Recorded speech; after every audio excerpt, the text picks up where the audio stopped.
This is DW News coming to you live from Berlin. It's International Women's Day, and this morning we're looking at the fight for equality in Pakistan. There, the simple act of riding a bicycle is challenging norms in one of the world's most repressive countries for women and girls.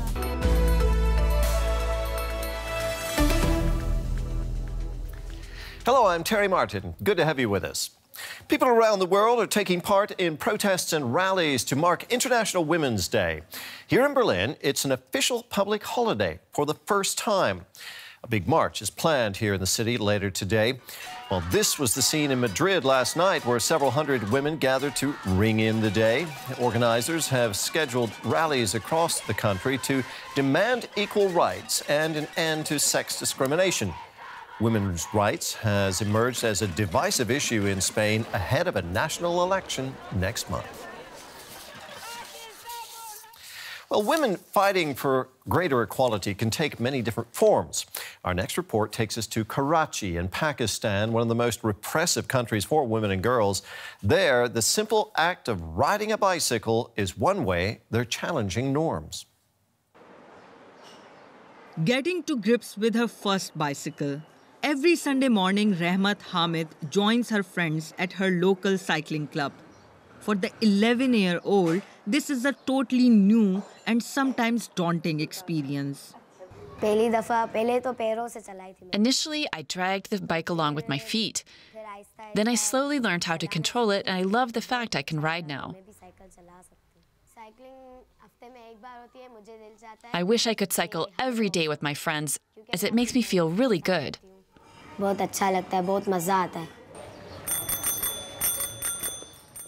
It's quite rare to see women on bicycles in Pakistan, as many think it is vulgar, as they have to straddle a seat. But these attitudes are also part of a wider patriarchal culture. Our society doesn't feel right about girls cycling out on the streets. It doesn't usually happen here, but it's common abroad. It doesn't feel right, but it's okay. They're only riding around locally. What can we say? Those parents who allow their daughters to ride on bicycles should think twice about it. Women socializing in public is still viewed as a threat to public morality. It is to counter these norms that a group of women set up the Lyari Girls Cafe that also organizes bike rides for girls. At the start, we were harassed, and some boys even tried to kick us off our bikes. It was tough, but we won't stop. It's our mission to empower these girls and introduce them to sports, which is also very important. The girls live here in Lyari, not only a poor and conservative neighborhood of Karachi, but one that has been marred by violence for decades. Things are better now, although the streets are still dangerous in some parts, especially for women.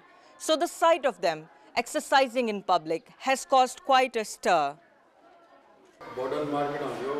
But attitudes are slowly changing. Rahmat's parents were reluctant to allow her to join the cycling club at first, but soon changed their mind. My family and my in-laws both said that it's not a good thing and I should just stop her. It's a problem in our society that if a girl goes out in public for anything, say for work or even cycling, people talk bad about her. But my husband and I think differently. So what if she's a girl? She should go out and also progress. When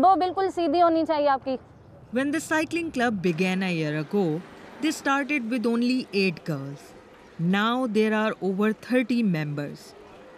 And all are determined to keep pedaling their way towards a fairer and more equal future in Pakistan.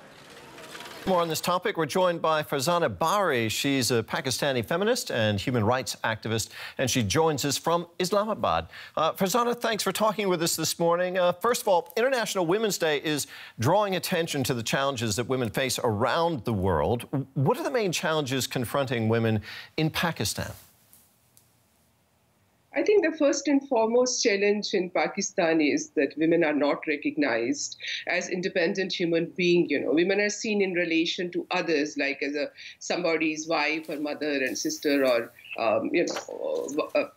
but women in their own right as an independent human being, and therefore I think this issue of not only recognition but also women's representation, for example, in decision-making bodies, whether it is in the public sphere or private sphere. I think that's the struggle which women in Pakistan are going through, that they want to be recognized as an independent human being, in their own rights. Are projects like the Bike Club for girls that we saw in our report there, a little project in Karachi, is that a sign that something is changing in Pakistan?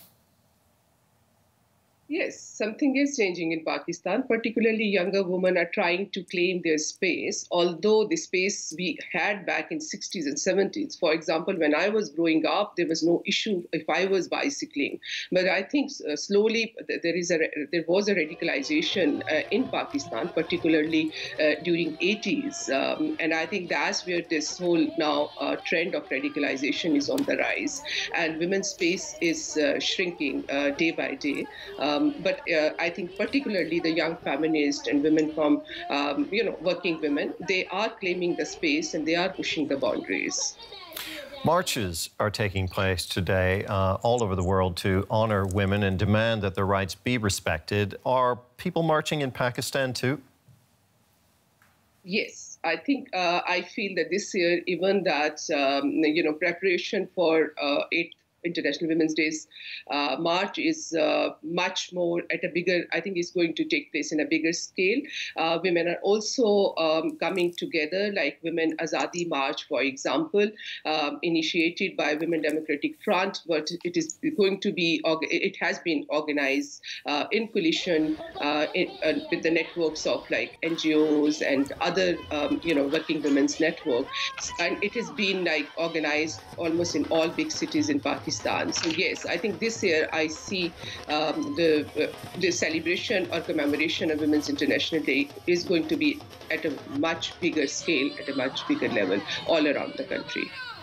Farzana Bari, a Pakistani feminist and human rights activist, thank you very much. Okay.